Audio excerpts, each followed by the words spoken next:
Hello viewers, আজকে আবার চলে এসেছি ক্রেজি ভার্সারে। আজকে তো সানডে, তাই Sunday is a fun day. তাই আজকে আবার ডে আউটিংয়ে বেরিয়ে পড়েছি আমি আমার পুত্রটিকে নিয়ে এবং আমার কলেজের বান্ধবী এবং তার ছেলেকে নিয়ে। আজকে আমরা গেছি মানি স্কোয়ারে।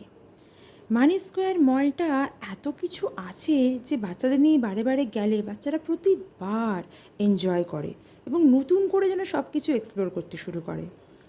আজকে আমরা জঙ্গল সাফারি রেস্টুরেন্টে গেছি। সত্যিই ওটা জঙ্গল সাফারি, এতগুলো অ্যানিমালস।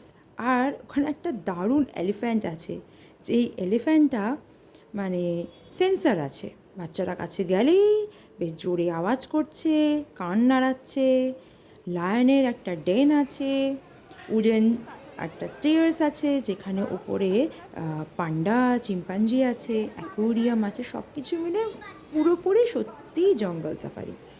খাবার দাবারগুলো বেশ ভালো, পিৎজা বাচ্চারা ভালোবাসে, সেগুলো সমস্ত কিছু মোমো, পিৎজা, কাবাব এগুলো পাওয়া যাচ্ছে ইভিনিং স্ন্যাক্স হিসেবে। মানে বেশ ভালোই। তা আমরা ইভিনিংয়ে গেছিলাম।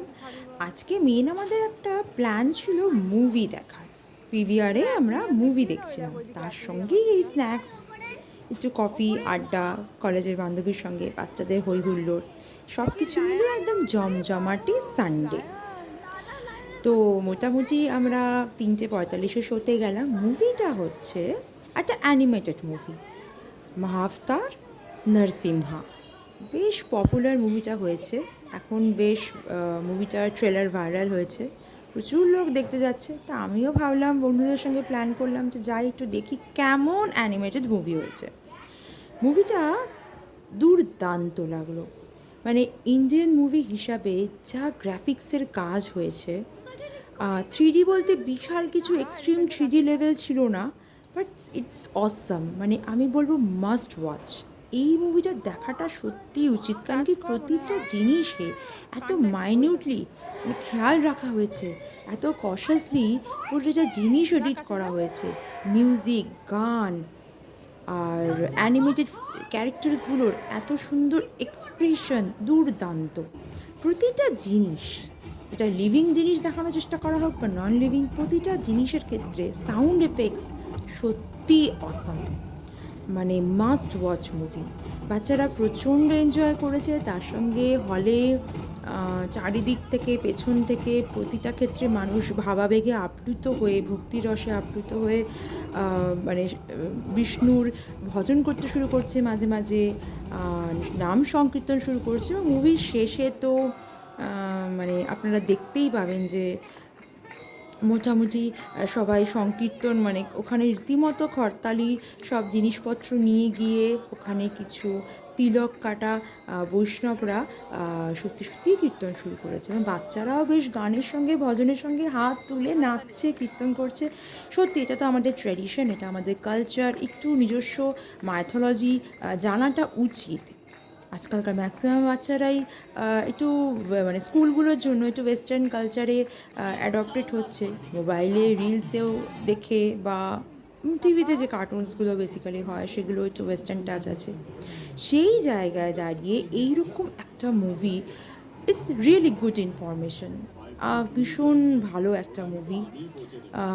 বাচ্চাদের শেখার অনেক কিছু আছে। আর সত্যি বলতে একটা বাচ্চাদের বলছি, ব্যাপারটা কিন্তু সেরকম নয়, বড়রা রীতিমতো এই মুভিটা এনজয় করবে। ভিজুয়াল এফেক্টস দারুণ, সেন্স ভীষণ দারুণ, মেসেজ খুব ভালো।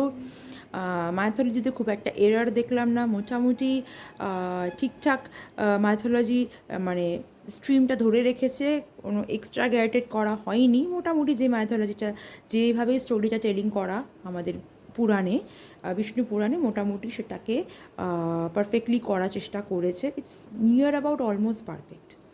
তো আমি বলবো this movie is much watch. এবং আমি বলবো বাচ্চাদের সঙ্গে নিয়ে গেলে মানি স্কোয়ারে এই জঙ্গল সাফারি রেস্টুরেন্টে মাস্ট গো, কেন কি বাচ্চারা ট্রুলি এনজয় করবে। দাম রিজনেবল এখানে ফুডে।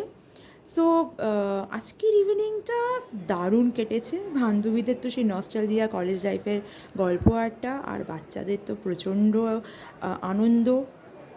থ্রিডি মুভি, তাই থ্রিডি গগলস দিয়ে দিয়েছে। বাচ্চারা তো সেটা নিয়ে পপকর্ন নিয়ে লাফালাফি করতে করতে, ভজন কীর্তন করতে করতে মুভিটা দেখছিল, বেশ এনজয় করছিল। আমার মা হিসেবে বেশ মানে ভালো লাগলো যে ঠিক আছে, এইভাবে কালচারের সঙ্গে যদি অ্যাটাচ হতে পারে তো সেটা ভালো। আসলে ব্যস্ত জীবন তো। আগেকার দিনে যেমন ঠাকুমা বা আমার দিদিমা মাথার যে উপনিষদের গল্পগুলো যে বলতো, পুরাণের গল্পগুলো বলতো, সেই সুযোগটা এখন না বাচ্চাদের হয় না। ব্যস্ততার কারণে না সেটা এখনকার বাচ্চারা না ঠিক পায় না। তো মাঝে মাঝে বাচ্চাদের জন্য এই মুভিগুলো মানে ভীষণ ভালো। এই এটা কী হচ্ছে, কালচারের সঙ্গে বাচ্চারা জুড়তেও পারছে, আমাদের ইন্ডিয়ান মাইথোলজি, ইন্ডিয়ান হিস্ট্রিগুলো বুঝতেও পারছে, আবার এনজয়ও করতে পারছে, দুটোই হচ্ছে। ফিউশনের যুগ না, ওয়েস্টার্নাইজড মলে ইন্ডিয়ান কালচারের education with the movie and কিছু some fun, not a bad idea, তাই না? আমার তো দারুণ লাগলো। আমি বলবো আপনারা must go and must watch. আজকের মতো আপাতত রাত হয়ে গেছে, তাই টাটা। পরে আবার কোনো একটা দিন নতুন কোনো জায়গায় গিয়ে আপনাদের সঙ্গে আমাদের আনন্দটা ভাগ করে নেব। আর আমার ভিডিওগুলো ভালো লাগলে please subscribe, share and like. Tata.